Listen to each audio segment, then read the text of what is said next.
Good morning student, welcome in nucleus online classes. बेटा हमने पहले टॉपिक नंबर 1 की बात की थी। हमारा टॉपिक था sexual reproduction in flowering plants, पुष्प वाले पौधों में लैंगिक जनन।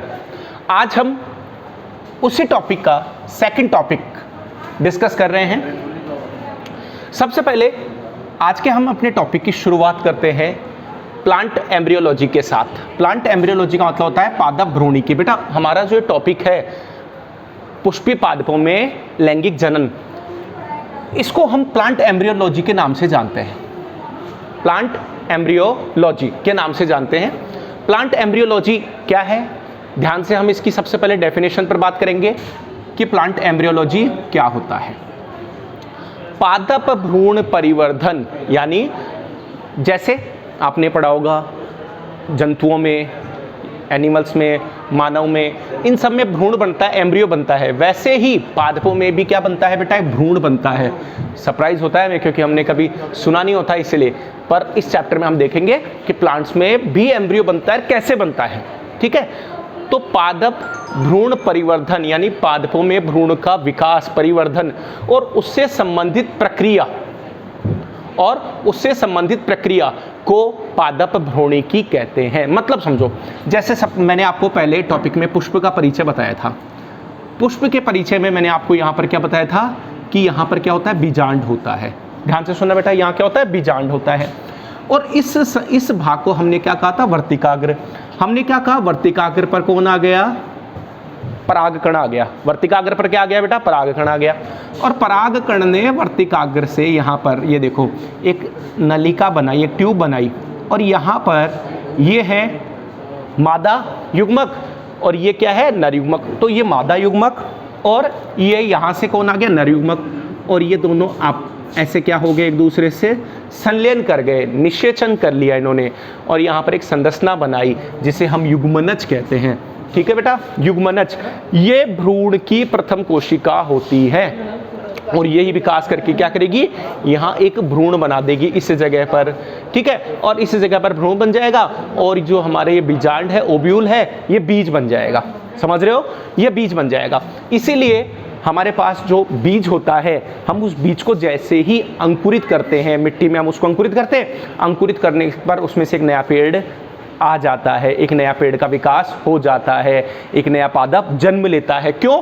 क्योंकि जिस बीज की आप बात कर रहे हो उस बीज में एक एम्ब्रियो है, एक भ्रूण है, और वो भ्रूण जैसे उसको अनुकूल परिस्थिति हम देते हैं और उसमें से एक नए पादप का निर्माण हो जाता है। इसीलिए इसे में क्या कहते हैं, प्लांट एम्ब्रियो, प्लांट भ्रूण, यही प्लांट भ्रूण है। तो अब समझो, पादप भ्रूण परिवर्धन यानी इस यहाँ पर जो भ्रूण का परिवर्तन है वो, और उससे संबंधित विकास की प्रक्रिया, और यहाँ पर क्या क्या हो रहा है, उस विकास की प्रक्रिया को विज्ञान के जिस विषय के अंदर हम पढ़ते हैं उसे हम क्या कहते हैं, पादप भ्रूणिकी, प्लांट एम्ब्रियोलॉजी। आया समझ में बेटा? इसके बाद हम बात करते हैं फादर ऑफ प्लांट एम्ब्रियोलॉजी। जैसे कोई विषय होता है, जैसे हम बात करते हैं father of genetics. Father of genetics सारे बच्चे जानते हैं, सारे हमारे इंटेलिजेंट स्टूडेंट्स हैं। ठीक है, सबको पता होता है फादर ऑफ जेनेटिक्स यानी आनुवांशिकी के पितामह किसे कहते हैं, मेंडल को। वैसे ही बेटा फादर ऑफ प्लांट एम्ब्रियोलॉजी भी है। Father of plant embryology C F Wolff को कहा जाता है बेटा। ठीक है, फादर ऑफ प्लांट एम्ब्रियोलॉजी। ऐसे ही फादर ऑफ प्लांट एम्ब्रियोलॉजी कहां पर, father of Indian plant embryology, यानी भारत में जो भ्रूण पादप भ्रूणिकी है उसका पितामह किसे कहा जाता है, प्रोफेसर पंचानन माहेश्वरी को। किसे कहा जाता है बेटा, प्रोफेसर पंचानन माहेश्वरी। जैसे ही हम अपने 12th की एनसीईआरटी बुक ओपन करते हैं, उसका जो फर्स्ट पेज है, जैसे आपने इंडेक्स दे रखी है जो आपके चैप्टर्स की, उसके जस्ट बाद आप देखोगे तो वहां पर जो उसकी फर्स्ट यूनिट स्टार्ट हो रही है उसमें पहले इंट्रोडक्शन दे रखा है, प्रोफेसर पंचानन माहेश्वरी का परिचय दे रखा है। ठीक है, प्रोफेसर पंचानन माहेश्वरी। बेटा ये याद रखने की चीज है कि father of plant embryology C F Wolff को कहा जाता है, father of Indian plant embryology professor Panchanan Maheshwari को कहा जाता है। यहां पर एक इंपॉर्टेंट टॉपिक है, ये देखो यहां पर ये इंपॉर्टेंट पॉइंट है क्या, कि जो प्रोफेसर पंचानन माहेश्वरी इन्होंने बेटा एक बुक लिखी थी जिसका नाम है an introduction to embryology of angiosperm. ठीक है, एन इंट्रोडक्शन, एक परिचय किसका, भ्रूणिकी का, किसमें, एंजियोस्पर्म पादपों में, एंजियोस्पर्म यानी आवर्तबीजी पादपों में। ठीक है, ये इन्होंने एक बुक लिखी थी, आपको ऐसे कैसे इसको इंग्लिश में ही याद रखना है, an introduction to embryology of angiosperm. ठीक है बेटा, अब इसके बाद में हम बात करते हैं हमारे एक साइंटिस्ट 11th क्लास में हमारे टॉपिक चलता है प्लांट एम्ब्रियोलॉजी, उसमें इसके अलावा वहाँ पर थोड़ा छोटा रूप है इसका, और ये सारा का सारा इसी के साथ वहाँ पर एक और हमारा टॉपिक है plant anatomy. Plant anatomy, plant anatomy जब हम पढ़ते हैं तो प्लांट एनाटोमी में एक साइंटिस्ट आते हैं एन ग्रू, इन्होंने बेटा पादप की आंतरिक शारीरिकी आकारिकी के बारे में बताया था। ठीक है, कि पादप की आकारिकी यानी प्लांट्स को जो पादप है उनके तने अंदर से कैसे दिखते हैं, पत्तियां अंदर से कैसे दिखती है, मतलब प्लांट्स का आंतरिक जो भाग है, आंतरिक संरचना है वो कैसी है। ठीक है, एन ग्रू ने भी इस हमारे चैप्टर में एक महत्वपूर्ण पॉइंट दिया था, एक विशेष इन्होंने भी एक इंफॉर्मेशन दी थी। क्या दी थी, एक सूचना दी थी कि पादपों में जो पुंकेसर होता है नर जनन भाग होता है। पादपों में जो पुंकेसर होता है वो नर जनन भाग होता है। पहले किसी को नहीं पता था कि पादपों में भी लैंगिक जनन होता है। हमने इससे पहले वाले टॉपिक पर बात की थी ना बेटा, कि जेकब कैमेरेंसिस एक पहले व्यक्ति थे, एक पहले साइंटिस्ट थे जिन्होंने पुष्पी पादपों में लैंगिक जनन को देखा। जेकब कैमेरेंसिस ने क्या किया, पहली बार पुष्पी पादपों में लैंगिक जनन को देखा, यानी ये कहा कि जो पादप होते हैं उनमें भी लैंगिक जनन होता है। आ गया समझ में? अब चलो ठीक है, समझ में आ गया लैंगिक जनन होता है। पर लैंगिक जनन होता है तो लैंगिक जनन होने के लिए लैंगिक संरचनाएं होना आवश्यक है। तो अब लैंगिक संरचनाएं होती है, कहां होती है, कैसी होती है, किसी को नहीं पता था। पर जो हमारी इसका पहली बार हमें उत्तर किसने दिया, एन ग्रू ने दिया। एन ग्रू ने क्या कहा कि जो पादप हैं उनमें जो पुंकेसर होता है वह नर जनन भाग होता है। अर्थात इन्होंने क्या कहा कि पादपों में जो पुंकेसर होता है, पुंकेसर हमने पढ़ा था ना उस दिन, कि पुष्प के बिल्कुल बीच में इस तरह से जायांग होता है और जायांग के चारों तरफ इस तरह से नर जनन संरचनाएं पाई जाती है जिन्हें पुंकेसर कहते हैं। तो आया समझ में? तो एन ग्रू ने पहली बार क्या कहा कि पादपों में पुंकेसर नर जनन भाग होता है। ठीक है, आया समझ में? अब सबसे इंपॉर्टेंट चीज क्या, कि जो हमारे प्लांट्स होते हैं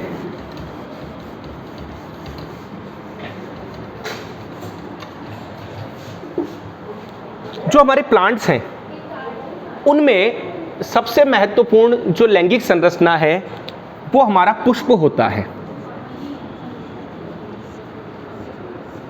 ठीक है, क्या बोल रहे हैं हम, कि जो पौधे होते हैं उनमें लैंगिक जनन के लिए सबसे महत्वपूर्ण जो संरचना होती है, जो लैंगिक जनन में भाग लेती है और जो लैंगिक जनन का महत्वपूर्ण भाग है और जिसके द्वारा लैंगिक जनन होता है, ठीक है, वह क्या है, वह पुष्प है। आया समझ में? अब ये बात सबसे पहले कैसे और किसने कही और पुष्प क्या है। ठीक है, चलो समझ गए कि पुष्प सबसे महत्वपूर्ण भाग है। पर पौधों में पुष्प कहां से आया? देखो, जैसे ही हम अपने चारों तरफ पौधे देखते हैं, प्लांट्स देखते हैं, उनमें हम जड़ भी देखते हैं, तना भी देखते हैं, पत्तियां भी देखते हैं, रूट, स्टेम, लीव्स, ये हम सब देखते रहते हैं। पर आपको पुष्प वहां पर शुरू से दिखाई नहीं देते। ठीक है, फिर आप क्या देखते हो, अचानक से पौधों में पुष्पों का विकास होता है। तो आप सोचते हो कि इसमें तो जड़ था, तना थी, पत्तियां ये तो सब थी, पुष्प कहां से आ गए, या पुष्प कैसे बन गए, किसने बना दिया? बहुत सारे हमारे प्रश्न हैं। ठीक है, आज इन सब का आंसर मिलेगा आपको। अब देखो, पुष्प हैं पर कैसे बनते हैं, कहां से बनते हैं, कौन बनाता है, इसका बेटा हमें आंसर दिया था गोथे। जो हमारे गोथ साइंटिस्ट थे, गोथे, जो इन्होंने बेटा पहली बार क्या कहा था, पुष्प प्ररोह का रूपांतरण होता है। याद कर लो, बहुत महत्वपूर्ण लाइन है, पुष्प प्ररोह का रूपांतरण है, अर्थात पुष्प का निर्माण प्ररोह से होता है। जो प्ररोह है उसी से, प्ररोह जानते हो शूट, प्ररोह के द्वारा ही पुष्प का निर्माण होता है। जो प्ररोह होता है वो ही पुष्प में परिवर्तित होता है। ठीक है, flower is a modified shoot, flower is a modified shoot. ठीक है, कैसे? इन्होंने क्या कहा, प्ररोह क्या है बेटा? आप प्लांट्स देखते हो जनरली, ऐसे आप प्लांट्स देखते हो, ठीक है। प्लांट्स में ये वाला जो टिप पार्ट है, जो आपके शाखाओं और तने का जो शीर्ष भाग है, ये देखो, ये प्रारंभिक भाग है, ये वाला, ये प्ररोह है। ठीक है, प्ररोह। अब ये जो प्ररोह भाग है, यही प्ररोह भाग पुष्प में रूपांतरित होता है, इसी से पुष्प का निर्माण होता है। कैसे? जो ये प्ररोह भाग है, ये प्ररोह भाग है, इसको हम क्या करते हैं, एक बड़ा करके इस तरह से इसकी संरचना बनाते हैं। ठीक है, प्ररोह भाग को इस तरह से हम बड़ा करते हैं। तो बड़ा करते हैं तो हम देखते हैं प्ररोह भाग में हमें दो चीज़ दिखाई देती है, पर्व और पर्व संधि, यानी नोड और इंटर नोड, नोड और इंटर नोड। ठीक है, ये देखो, ये हमारी नोड भाग है, नोड याद करते जाओ बेटा, ये नोड भाग है, ये नोड भाग है, ये हमारी नोड है, और ये हमारे इंटर नोड हैं, पर्वों के जो बीच, ये देखो, ये देखो, ये ना जो हमारे नोड्स के बीच बीच में है, ये इंटर नोड्स हैं, और ये हमारे नोड्स संरचनाएं हैं। आया समझ में? क्या किया हमने यहाँ पर? इन्होंने क्या कहा, पुष्प प्ररोह का रूपांतरण होता है, कि अर्थात पुष्प का निर्माण प्ररोह से होता है, प्ररोह ही रूपांतरित होकर पुष्प बनाता है। कैसे बनाता है? अब प्ररोह क्या है? प्ररोह हमें पता होता है, हमारी जो शाखाएं हैं, हमारे जो तने हैं, इनके प्रारंभिक भाग हैं। ठीक है, ये सब के सब प्ररोह कहलाते हैं। अब जो ये प्ररोह है, प्ररोह को जब हम थोड़ा सा समझने के लिए बड़ा करके देखते हैं, तो प्ररोह में हमें दो संरचनाएं दिखाई देती है, एक नोड दिखाई देती है, एक इंटरनोड दिखाई देती है। ठीक है, अब देखो, ये जो नोड भाग है, ये जो नोड भाग है, यहाँ से बेटा, ये जो नोड भाग है, इन भागों से पत्तियों का निर्माण होता है। ऐसे देखो, नोड भाग से किसका निर्माण होता है? पत्तियों का। यहाँ से पत्तियों का विकास होता है इस तरह से। ठीक है, पुष्प निर्माण में क्या होता है, जो ये पत्तियां होती है, ये रूपांतरित हो जाती है। ठीक है, और रूपांतरित होके ये वाली पूरी संरचना ही पुष्प में परिवर्तित हो जाती है। कैसे कैसे परिवर्तित होती है? ध्यान से समझना बेटा, कठिन नहीं है, बस थोड़ा सा एक बार, हमने कभी से समझा नहीं होता है ना, पहले पढ़ा नहीं होता है, इसीलिए एक बार थोड़ा सा दिमाग लगाएंगे। सबसे पहले ये हमारा एक क्या है, प्ररोह है। इस प्ररोह में कितने नोड हैं? देखो, ये सबसे पहले हम बात करते हैं first node, second node, third node और फोर्थ नोड। कितने नोड हो गए? 4 नोड हो गए, फर्स्ट, सेकंड, थर्ड और फोर्थ। इन चारों नोडों से पत्तियां बननी है, पत्तियां निकलनी है। ठीक है, अब इनसे बनता कैसे है, बात करते हैं। सबसे पहले ये जो प्ररोह होता है, ये संघनित हो जाता है, संघनित होकर एक तल पर आ जाता है। एक तल पर मतलब जैसे हम किसी चीज को एकदम छोटा कर दें, ऐसे संघनित करके, तो संघनित करके छोटा करते हैं तो क्या होता है, ये हमारा ऐसे एक ही तल पर आ गए। ये चारों के चारों जो नोड हैं हमारे एक ही तल पर आ गए, ऐसे एक ही तल पर आ गए। इसमें अब ये क्या हो गया, सबसे बाहर वाला ये वाला, ये क्या है हमारा फर्स्ट नोड, ये क्या हो गया हमारा सेकंड नोड, ये क्या हो गया हमारा थर्ड नोड, और ये क्या हो गया हमारा फोर्थ नोड। ध्यान से सुनो, सबसे पहले हमारा जो ये प्ररोह है, ये 2 भागों से मिलकर बना है, नोड और इंटरनोड। आया समझ में? ये जो संरचना है, इसमें कितने नोड हैं? 4 नोड हैं, फर्स्ट, सेकंड, थर्ड और फोर्थ। सबसे पहले ये प्ररोह भाग क्या करता है, संघनित हो जाता है। इसके संघनित होने से क्या हो गया, ये संघनित होने से सारे के सारे जो नोड हैं वो एक ही तल पर आ जाते हैं, एक ही तल पर आ जाते हैं। और ये सारे तल किस पर स्थित होते हैं बेटा? पुष्पासन पर, पुष्पासन। ध्यान से सुनेंगे बेटा, सारे के सारे नोड एक ही तल पर आ गए, पुष्पासन पर आ गए। ठीक है, और देखो first node, second node, third node और फोर्थ नोड। आया समझ में? अब क्या होता है, अब ये जो सबसे पहले ये जो फर्स्ट नोड है, ये वाला, ये क्या करता है, इससे सबसे पहले इससे भी अभी हमने क्या बात की थी कि जितने भी हमारे नोड हैं इन सबसे पत्तियां बनेगी, ठीक है। तो इनसे क्या होता है, इस नोड से सबसे ये देखो इस तरह से, इनसे इस तरह से पत्तियां बनती है, ठीक है। ये पत्तियां कैसी होती है, हरे कलर की होती है, और ये कैलेक्सी यानी बाह्य दल का निर्माण करती है, ठीक है। ये देखो बेटा, सॉरी, ये देखो ये दल है, ये बाह्य दल है, ठीक है। बाह्य दल का निर्माण करती है। फिर ये वाली ये जो सेकंड नोड है इससे भी पत्तियां निकलती है, पर ये पत्तियां कैसे निकलती है, रंगीन पत्तियां निकलती हैं इस तरह से, ठीक है। और ये क्या कहलाती है, दल कहलाती है। इसके अलावा जो थर्ड नोड होता है, मैं आपको इसको थोड़ा सा डिटेल करते हैं, ये समझ में आया।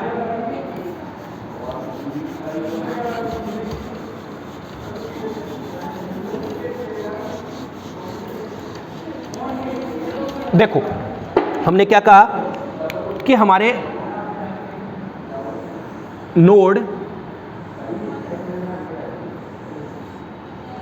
चारों node, first node, second node, third node और फोर्थ नोड, चारों के चारों एक ही तल पर आ गए। एक तल पर आने के बाद सबके सब जो नोड हैं इन सबसे पत्तियां बनेगी। सबसे पहले ये देखो, ये हमारा सबसे बाहर वाला जो फर्स्ट नोड है, इससे इस तरह से पत्तियां बनती हैं, ठीक है। ये पत्तियां बेटा हरे कलर की होती है और इन्हें हम क्या कहते हैं, बाह्य दल, बाह्य दल, जिसे आप कैलेक्सी कहते हो। जो हमारा सेकंड नोड है इससे भी पत्तियां निकलती है, पर ये पत्तियां कैसे निकलती है, रंगीन पत्तियां निकलती है। किसी फ्लावर में पीली निकलती है, किसी में लाल निकलती है, ठीक है, और ये कलरफुल होती है। इसके अलावा हमारा जो थर्ड नोड है बेटा, ये जो थर्ड नोड है इससे जो पत्तियां निकलती है वो छोटी होती है और वो किस में रूपांतरित हो जाती है, पुंकेसर में। मतलब यहाँ पर जो लीफ होती है, पत्तियां होती है, वो पुंकेसर में रूपांतरित हो जाती है। नीट में ये आया हुआ क्वेश्चन है, ध्यान से सुनना कि जो पुंकेसर है वो किसका रूपांतरण भाग है, वो किसका रूपांतरण है, लघु बीजाणु पर्ण, लघु बीजाणु पर्ण, ठीक है। तो यहाँ पर ये छोटी छोटी पत्तियां होती है, ये किस में रूपांतरित हो जाती है, पुंकेसर में रूपांतरित हो जाती है, ऐसे। और जो सबसे अंदर वाला जो ये हमारा स्ट्रक्चर है, सबसे जो आंतरिक संरचना है, इससे जो पर्ण निकलती है बेटा, ये जो आंतरिक पर्ण निकलती है, ये हमारी, ये सारी की सारी पर्ण गुरु बीजाणु पर्ण है। और ये गुरु बीजाणु पर्ण किस में चेंज हो जाती है, हमारे जायांग भाग का निर्माण कर देती है, ठीक है। इस तरह से हमारे पुष्प का रूपांतरण होता है, पुष्प का निर्माण होता है। आप इसको एक चार्ट से समझेंगे।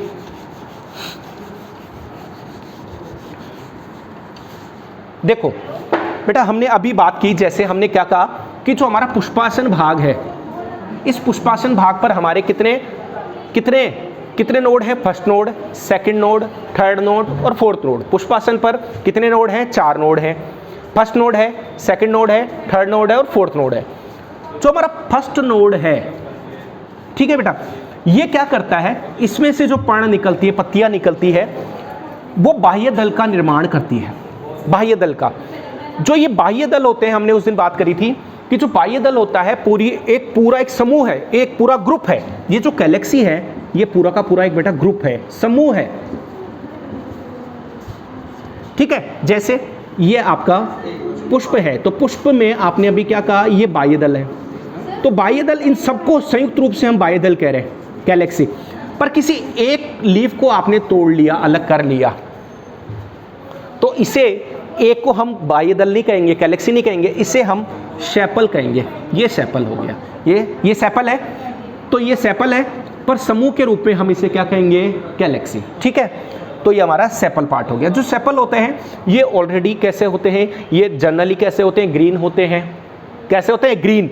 परंतु कभी कभी कुछ कंडीशन में ये रंगीन हो जाते हैं, सब में नहीं बेटा, कभी कभी, कभी कभी बोल रहा हूं मैं, कभी कभी ये रंगीन हो जाते हैं। उस स्थिति में इन्हें सेपल नहीं कहेंगे, इन्हें पेटेलॉइड कहेंगे।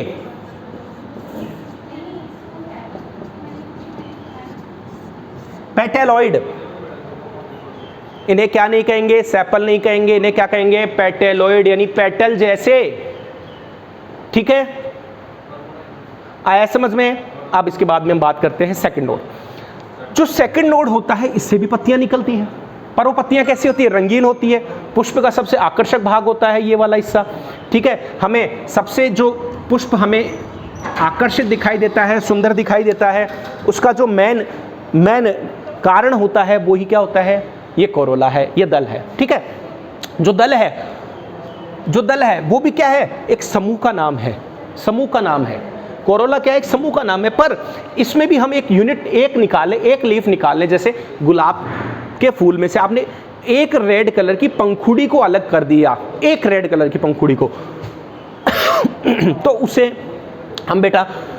हम कोरोला नहीं कहेंगे, उसे दल नहीं कहेंगे, उसे पेटल कहेंगे, पेटल, ठीक है। पेटल सामान्यतः रंगीन होते हैं, ठीक है, किसी में रेड होते हैं, किसी में येलो होते हैं, ठीक है। पर कभी कभी किसी कंडीशन में यदि पेटल ग्रीन हो जाए, ध्यान से सुनो, पेटल ग्रीन हो जाए, मैं सामान्य कंडीशन की बात नहीं कर रहा, कभी कभी यदि वो रंगीन के बजाय कैसे हो जाएं, हरे कलर के हो जाएं, ग्रीन हो जाएं, तो उन्हें क्या कहेंगे, सेपेलोइड। यानी जो हमारा सेपल है वो रंगीन हो जाए तो हम उसे पेटलोइड करेंगे। पर हमारा पेटल यदि हरे कलर का हो जाता है, ग्रीन कलर का हो जाता है, तो उसे हम क्या कहेंगे, सेपेलोइड, यानी सेपल जैसे, सेपेलोइड,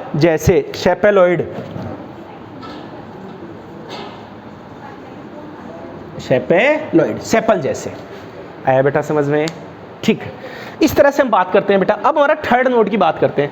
थर्ड नोड में भी हमने क्या कहा, छोटी छोटी पत्तियां निकली, पुष्प में नोड से क्या निकली, छोटी छोटी पत्तियां निकली। पर वो छोटी पत्तियां थी, इसलिए हमने उनको क्या नाम दिया, लघु बीजाणु पर्ण। लघु बीजाणु पर्ण, वो लघु बीजाणु जो पर्ण है वो बेटा किसमें सारी की सारी किसमें परिवर्तित हो गई, एंड्रोशियम में, यानी पुमंग में परिवर्तित हो गई, पुमंग में परिवर्तित हो गया। अब ये पुमंग क्या है, पुष्प का नर भाग है, पुष्प का क्या है, नर भाग है, ठीक है। और जैसे अभी हमने क्या कहा कि जैसे यहाँ पर ये कोरोला है, कैलेक्सी है, ये समूह का नाम है, ऐसे बेटा एंड्रोशियम भी क्या है, एक समूह का नाम है। जब हम इस पुमंग की इकाई की बात करते हैं तो उसे हम क्या कहते हैं, स्टेमन पुंकेसर, क्या कहेंगे बेटा, पुंकेसर। और पुंकेसर पुष्प का क्या है, नर जनन भाग है। कौन सा भाग है, नर जनन भाग है, ठीक है। इसीलिए देखो हमने नर जनन का यहाँ पर ये देखो ये सिंबल बनाया है नर जनन भाग का, ठीक है। तो ये नर जनन भाग होता है। इसी तरह से हम आगे बात करते हैं तो हमारे फोर्थ नोड की बात करते हैं। ये हमारे पुष्प का, जो हमारा पुष्प है इसका सबसे आंतरिक फोर नोड है, ठीक है। इसमें भी बेटा क्या होता है, इससे भी पर्ण निकलती है, पर वो पर्ण क्या हो जाती है, बड़ी होती है। इसीलिए हम इन्हें क्या कहते हैं, गुरु बीजाणु पर्ण। और ये जो गुरु बीजाणु पर्ण होते हैं ये किसमें परिवर्तित हो जाती है, ये गायनोशियम में, जायांग में परिवर्तित हो जाती है। जो हमारा गायनोशियम है ये भी क्या है बेटा, एक समूह है। इसकी इकाई की बात करते हैं तो इसकी इकाई को हम क्या बोलते हैं, कार्पल, स्त्री केसर कहते हैं। यह पुष्प का मादा भाग होता है, यह पुष्प का मादा भाग होता है, ठीक है। इसलिए हमने देखो यहाँ पर ये मादा भाग का चिन्ह लगाया है। आया समझ में, देखो बेटा इसको अब ध्यान से देखो। अब इसमें हमें अभी एक छोटा सा टॉपिक और देखना है, देख लो आसानी से। किसी को कोई कंफ्यूजन हो तो एक बार और क्लियर कर लो इसको। अब देखो यहां बेटा आपको रेड कलर से, ये मैं हटा देता हूं, हाँ, रेड कलर से दो चीज दिखाई दे रही है, सहायक चक्र और आवश्यक चक्र। कैसे, ये सहायक चक्र और आवश्यक चक्र क्या है बेटा, पुष्प का जब निर्माण होता है तो हमने क्या पढ़ा, पुष्प का जब निर्माण होता है तो इस तरह से 4 चक्र बनते हैं, ठीक है। एक प्रथम पर्व का, द्वितीय पर्व का, तृतीय पर्व का, ये आ गया ना, ये देखो first node, second node, third node और फोर्थ नोड, ये 4 इस तरह से ये आपके नोड बनते हैं, ठीक है। तो इस तरह से इन 4 नोडों से ये चक्र बनते हैं। इनमें जो बाहर के 2 चक्र होते हैं, ये वाले, ये बाहर के 2 चक्र, और इसी तरह से 2 अंदर के चक्र। ये जो बाहर के 2 चक्र हैं बेटा, इन्हें हम सहायक चक्र कहते हैं,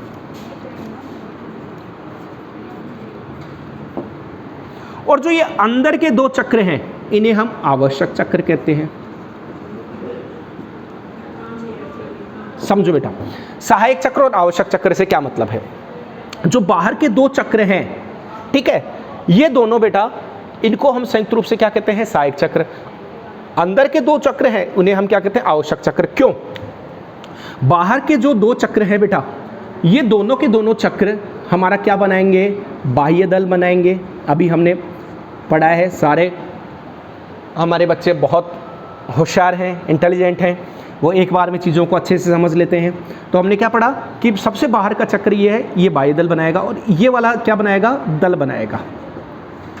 तो इस तरह से हमारे ये जो बाहर के दो चक्र हैं, इनसे दल और बाह्य दल बनने वाले हैं, दल और बाह्य दल बनने वाले हैं। इसीलिए जो हमारा ये वाला भाग है, ठीक है, ये हमारे लैंगिक जनन में मात्र सहायता करने का काम करता है। क्योंकि हमने अभी इससे प्रीवियस क्लास में भी हमने डिस्कस किया था कि यदि हम इन दोनों को भागों को हटा दें तो भी पुष्प में जनन होगा, तो भी पुष्प में जनन पाया जाता है। क्यों? क्योंकि हमारे बाह्य दल और दल ये पुष्प को क्या करते हैं बेटा, सुरक्षा देने का कार्य करते हैं, कीटों को आकर्षित करने का कार्य करते हैं, ठीक है। और इसके अलावा हमारे जो ये आंतरिक दो चक्र हैं, इनको ध्यान से देखो, तीसरा चक्र और चौथा चक्र, यानी थर्ड नोड और ये हमारा फोर्थ नोड, इन दोनों से मिलकर एक चक्र बनता है, इसे कहते हैं आवश्यक चक्र। क्यों? क्योंकि हमारे थर्ड नोड और फोर्थ नोड से किसका निर्माण होता है बेटा, एक तो पुमंग का, एंड्रोशियम का, और एक हमारे जायांग का, यानी गाइनोशियम का, ठीक है, जायांग का निर्माण होता है। तो इस तरह से हमारा जो पुमंग है ये पुष्प का नर भाग है, और जो हमारा जायांग है ये पुष्प का मादा भाग है। तो नर भाग और मादा भाग, तो किसी भी लैंगिक जनन के लिए सबसे पहले नर और मादा दोनों भागों की आवश्यकता होती है, इनके बिना लैंगिक जनन नहीं हो सकता। तो पुष्प में लैंगिक जनन के लिए थर्ड नोड, ये देखो, और फोर्थ नोड, यानी इन दोनों की आवश्यकता होती है। इसीलिए लैंगिक जनन के लिए दोनों के दोनों अति आवश्यक चक्र हैं, इसीलिए इन्हें आवश्यक चक्र कहा जाता है, ठीक है। तो पुष्प में हम जब ध्यान से देखते हैं तो पुष्प में दो तरह के चक्र पाए जाते हैं, एक सहायक चक्र और एक आवश्यक चक्र। यदि लैंगिक जनन के दौरान हम सहायक चक्र को हटा दें तो लैंगिक जनन पर कोई प्रभाव नहीं पड़ेगा, पर यदि हम लैंगिक जनन के दौरान आवश्यक चक्र को हटा दें तो लैंगिक जनन नहीं होगा। इसीलिए लैंगिक जनन के लिए पुष्प में आवश्यक चक्र का होना आवश्यक है।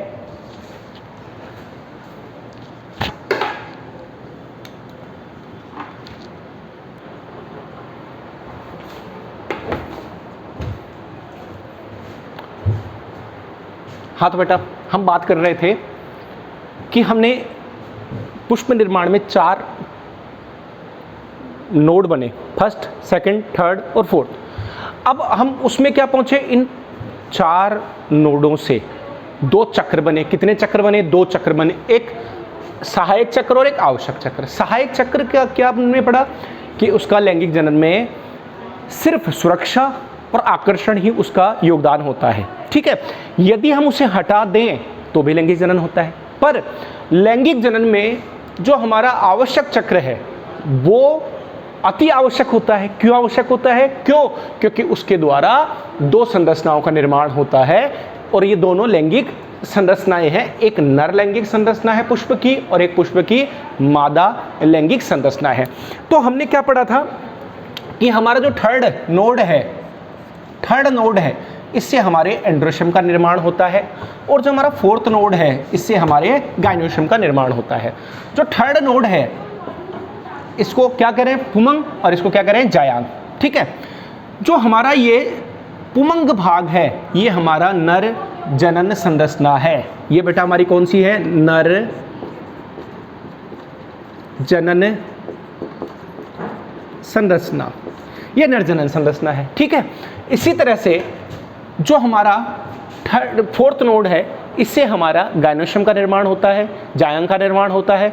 जो हमारा फीमेल, ये देखो फीमेल मादा जनन संरचना है, ये हमारी मादा जनन संरचना है बेटा, ठीक है। अब ध्यान से सुनेंगे। एंड्रोशियम है, हमने बात की थी, पूरा समूह है, पर इसकी इकाई को स्टेमन यानी पुंकेसर कहते हैं। आए समझ में? इसकी इकाई को क्या कहते हैं? स्टेमन। यानी पुंकेसर कहते हैं। इसी तरह से जो हमारा गायनोशियम है ये भी पूरी एक संरचना है, एक पूरा ग्रुप है। इसकी इकाई को कार्पल यानी स्त्री केसर कहते हैं। ठीक है, आया समझ में, स्त्री केसर कहते हैं। यहां तक हमने समझ लिया। अब इसके हम आगे बात करते हैं। जो हमारा स्टेमन है ये पुंकेसर है, ये बेटा किसका रूपांतरण भाग है? माइक्रोस्पोरोफिल, लघु बीजाणु पर्ण का रूपांतरित भाग है।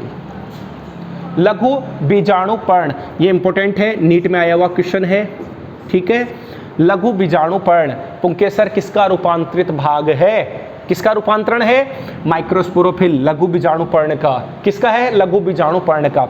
कि जो बेटा हमारा जो पुंकेसर है ये लघु बीजाणु पर्ण का ही रूपांतरण भाग होता है। इसी तरह से जो हमारा मेगास्पोरोफिल है, गुरु बीजाणु पर्ण है, इसका रूपांतरण हमारा स्त्री केसर या हमारा कार्पल होता है। ठीक है, अब जो हमारा ये लघु बीजाणु पर्ण है, लघु बीजाणु पर्ण है जो हमारे पुंकेसर भाग में परिवर्तित हो गया इस तरह से। ठीक है, पुंकेसर भाग में परिवर्तित हो गया। इस पुंकेसर भाग में लघु बीजाणु पर्ण वाले भाग में जो पुंकेसर में बदल गया, इसमें एक संरचना का निर्माण होता है जिसे लघु बीजाणु धानी कहते हैं। यानी ये देखो इस तरह से इसमें किसका निर्माण होता है? ये लघु बीजाणु धानी है। आया समझ में बेटा? ये ध्यान से सुनो, ध्यान समझना। देखो first node, second node, third node. हम थर्ड नोड की बात कर रहे हैं क्योंकि हमारा थर्ड नोड होता है, ये नरजनन भाग का निर्माण करता है। थर्ड नोड में इस तरह से छोटी छोटी लीफ है, पर्ण है, इन्हें हम क्या कहते हैं? लघु बीजाणु पर्ण। ये लघु बीजाणु पर्ण किस में रूपांतरित हो गई बेटा? पुंकेसर में। और इन्होंने पुंकेसर नामक संरचना का निर्माण कर दिया ऐसे। ठीक है बेटा, ये पुंकेसर है। इस पुंकेसर में इस भाग को हम परागकोश बोलते हैं, एंथर बोलते हैं। इस भाग को हमने पढ़ा था संयोजी उत्तक बोलते हैं।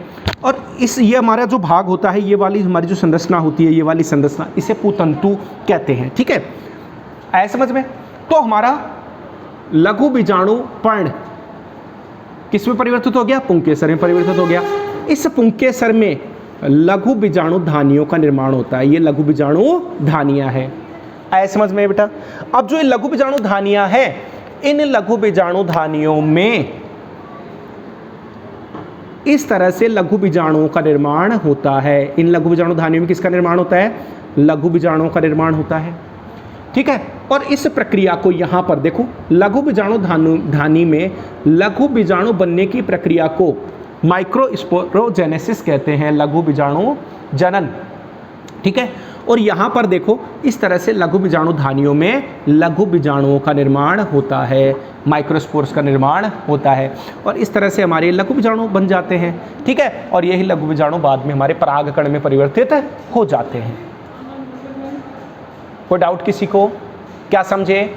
थर्ड नोड है हमारा जिससे नरजनन भाग बनेगा। नरजनन भाग में सबसे पहले एक समूह बनेगा जिसे एंड्रोशियम कहेंगे। इसकी इकाई को स्टेमन कहेंगे। स्टेमन किससे बना है? पुंकेसर किससे बना है?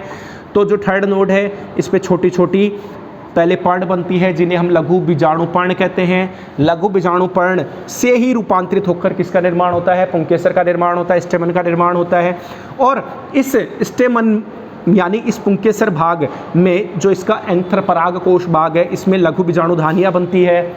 और इन लघु बीजाणु धानियों में लघु बीजाणु जनन द्वारा लघु बीजाणुओं का निर्माण होता है। और यही लघु बीजाणु हमारे नर जनन के लिए युग्मक का कार्य करते हैं। परागकण इन्हीं से बनता है। आया समझ में? इसी तरह से हम आगे बात करते हैं बेटा। इसी तरह से हमारा जो फोर्थ नोड है, ये हमारा फोर्थ नोड है। जो फोर्थ नोड है इससे हमारा फीमेल रिप्रोडक्टिव पार्ट बनता है। ठीक है, जिसे हम जायांग कहते हैं। जायांग भी एक समूह है। ठीक है, मादा जनन भाग बनता है। ये हमारा एक समूह भाग है। इसकी इकाई को कार्पल कहते हैं। जो कार्पल है बेटा, कार्पल, ये कार्पल, ठीक है, हमने उस दिन एक प्रारूपिक कार्पल की संरचना बनाई थी, इस तरह से बनाई थी बेटा। हमने इस कार्पल में बनाया था। इसका जो फर्स्ट भाग होता है इसको हम वर्तिकाग्र कहते हैं। इसको हमने वर्तिका कहा था और इसको हमने अंडाशय कहा था। वर्तिकाग्र, वर्तिका और अंडाशय, ये एक कार्पल की संरचना है। ठीक है, तो इस तरह का कार्पल, ये कार्पल कैसे बनता है? बात आती है कार्पल कैसे बनता है। जैसे यहाँ पर हमने कहा कि लघु बीजाणु पर्ण का रूपांतरण कौन है? पुंकेसर है। ठीक है ना। वैसे ही यहाँ पर हमारे थर्ड नोड में भी एक संरचना बनती है जिसे हम गुरु बीजाणु पर्ण कहते हैं, और गुरु बीजाणु पर्ण ही किसका निर्माण करते हैं, कार्पल का, स्त्री केसर का निर्माण करते हैं। और वो इस तरह की संरचना होती है जिसके 3 भाग होते हैं, वर्तिकाग्र, वर्तिका और अंडाशय। ठीक है। इस गुरु बीजाणु पर्ण के द्वारा जो हमारा कार्पल बनता है, ठीक है, इसमें माइक्रोस्पोरेंजियम यानी गुरु बीजाणु पर्ण का निर्माण होता है। हमने यहाँ पर पढ़ा था कि इसमें हमने क्या पढ़ा था, बीजांड का निर्माण होता है, इस तरह से होता है बेटा। और इस बीजांड में इस तरह से यहाँ पर मादा युग्मकों का निर्माण होता है जिन्हें हम क्या कहते हैं, मेगा स्पोर गुरु बीजाणु। यहाँ पर ये देखो, ये किसका निर्माण होता है, गुरु बीजाणु का निर्माण होता है। अब यहाँ पर देखो, चाहे यहाँ पर लघु बीजाणु का निर्माण और गुरु बीजाणु का निर्माण, लघु बीजाणु का निर्माण लघु बीजाणु धानी में होता है और गुरु बीजाणु का निर्माण गुरु बीजाणु धानी में होता है। और दोनों ही जनन होने के लिए इसे गुरु बीजाणु जनन कहते हैं, इसको लघु बीजाणु जनन कहते हैं। दोनों जनन होने के लिए जिस विभाजन की आवश्यकता होती है उसे हम कौन सा विभाजन कहते हैं, यहाँ पर कौन सा विभाजन है, अर्धसूत्री विभाजन, मियोसिस। किसी भी युग्मक के निर्माण के लिए आवश्यक, युग्मक निर्माण के लिए याद रखना,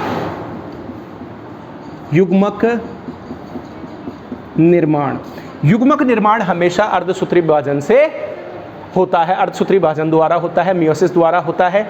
इस तरह से बेटा हमारे ये पुष्प के जो 4 भाग हैं, उन 4 भागों का निर्माण कैसे होता है, किस चीज़ से कौन सी संरचना का निर्माण होता है, जो अभी हमने टॉपिक पढ़ा, ये बेटा अभी तक हम इसको विस्तृत पढ़ने वाले हैं। एक एक भागों को हमने आज बहुत शॉर्ट में चीज़ों को एक्सप्लेन किया। इस पूरी प्रक्रिया को हम पूरा विस्तृत पढ़ेंगे, इस प्रक्रिया को पूरा विस्तृत पढ़ेंगे, समझ रहे हो। पर अभी हमने एक बार पुष्प के समस्त भाग, उसके 4 नोड, 4 नोडों में से कौन आवश्यक है, कौन सहायक है, आवश्यक है तो क्यों आवश्यक है, आवश्यक हैं तो आवश्यक में कौन से, किस तरह से लघु बीजाणु कौन बनाता है, गुरु बीजाणु कौन बनाता है, कौन किसका रूपांतरण होता है, क्योंकि ये बेटा छोटी छोटी चीज़ें हैं पर इनसे क्वेश्चन बहुत इंपॉर्टेंट बन जाते हैं। थैंक्स बेटा।